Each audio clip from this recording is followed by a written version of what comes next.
qui s'est passé moi quand j'étais enfant, c'est que j'ai un frère qui a 6 ans de plus que moi. Donc aujourd'hui j'ai 27 ans, lui en a 34. Et quand on était enfant, mon père est décédé quand j'avais 4 ans. Et suite à ça, je pense que mon frère a été très perturbé. Je sais pas ce qui s'est passé pour lui personnellement, mais il a commencé à avoir des comportements déviants avec moi, des attouchements qui sont... J'ai des flashs, moi, de souvenirs. Je sais pas exactement jusqu'où ça a été. Je sais pas si on peut parler clairement de viol ou pas, mais je sais que j'ai subi un inceste qui a du coup impacté mon développement et la femme que je suis aujourd'hui. Et en fait, ce qui s'est passé, c'est qu'à l'époque, ma mère, en fait, a vu les faits. Elle est entrée un jour dans ma chambre au moment pendant lequel mon frère était sur moi, donc dans une position clairement sexuelle. Et plutôt que de réagir immédiatement, elle a refermé la porte.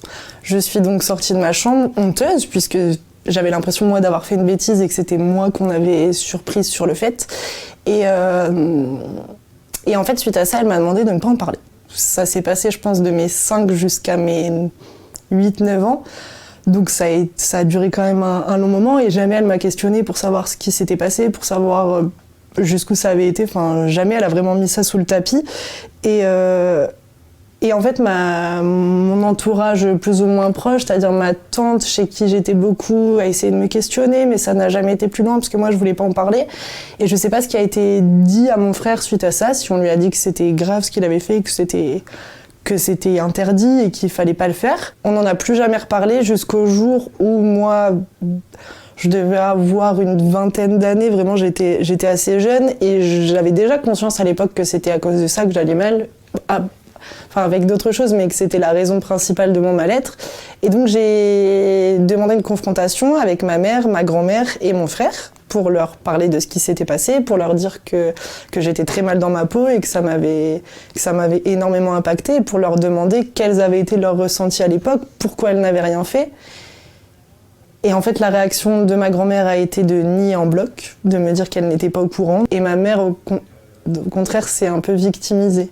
C'est-à-dire qu'elle s'est mise à pleurer en disant qu'elle n'avait pas su quoi faire et qu'ensuite le temps avait passé et voilà ce que je peux comprendre. Moi aujourd'hui je lui en veux plus, je lui ai pardonné de ça parce que je pense qu'on peut pas vivre avec de la rancœur toute sa vie. Et donc suite à ça, logiquement moi j'ai eu des problèmes à l'adolescence, dans mon rapport aux hommes, dans mon rapport aux autres en général. J'ai eu beaucoup de mal à me construire en tant que femme et dans ma vie personnelle et plus spécifiquement dans ma sexualité, bien évidemment. Et puis on va forcément vers des gens qui nous font du mal, vers des gens qui nous abusent, puisqu'on a été abusé une fois et qu'on nous a jamais dit que c'était pas normal de se faire abuser. Donc forcément, on va vers des gens qui ont tendance à reproduire ces schémas-là. Moi, j'ai été dans des schémas d'autodestruction. Et ouais, dans une destruction un peu de ce que j'étais. Et c'est ça qui a été le plus compliqué. Et en plus de ça, c'est très compliqué après de construire une relation stable. Enfin, genre là, je suis dans une relation stable depuis 1 an et demi, mais c'est la première fois de ma vie que ça m'arrive, que je m'autorise, moi, à être aimée pour ce que je suis vraiment et pas pour ce que je crois que je suis, quoi.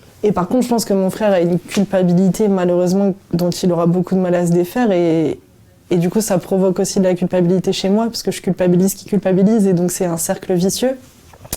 Et je lui ai parlé du fait que j'allais faire cette vidéo aujourd'hui sur ce sujet-là. J'ai voulu être sincère avec lui, je voulais aussi avoir son avis et peut-être un peu son assentiment pour être aussi bien dans mes baskets et faire ce que j'estimais être bien, et il m'a vraiment encouragée à le faire.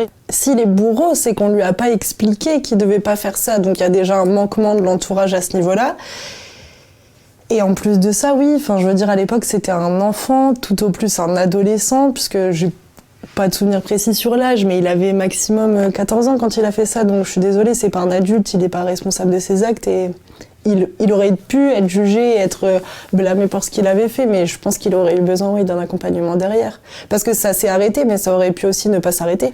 Au-delà des faits qui sont terribles en soi, je trouve que le pire dans l'inceste, c'est tout le traitement qu'il y a après, que ce soit pour l'entourage proche ou lointain, et par la société en général, c'est-à-dire que c'est des violences dont on n'entend jamais parler. Il y a eu le mouvement MeToo, il y a eu plein de choses, plein de violences qui ont été abordées dans les médias. Moi, je me suis jamais reconnue dans aucune histoire que j'ai pu lire, parce qu'on n'aborde jamais le tabou de l'inceste. Même dans mon entourage, au niveau de mes amis, par exemple, il y a des gens pour qui je sens que c'est encore très très gênant comme sujet, alors que personnellement, ça m'est arrivé à moi, c'est quelque chose que j'ai vécu. Moi, je suis à l'aise avec le sujet. Pourquoi je devrais me sentir gênée d'en parler ? Pourquoi je devrais me sentir gênée de l'avoir vécu alors que c'est pas de ma faute. Et je pense que j'ai encore beaucoup de chemin à faire, ne serait-ce que si un jour moi aussi je veux, bien sûr je veux devenir mère, mais je pense que voilà, il y a encore beaucoup de travail parce que. Et puis je sais pas si le travail sera terminé un jour. En fait, je sais pas si c'est quelque chose dont on se remet totalement, j'en doute. Je pense qu'on apprend à vivre avec, qu'on peut très bien vivre avec, à avoir des rapports sains avec les gens qui nous entourent, il n'y a aucun souci, mais il faut par contre prendre le problème à bras le corps et il faut pas le fuir, quoi.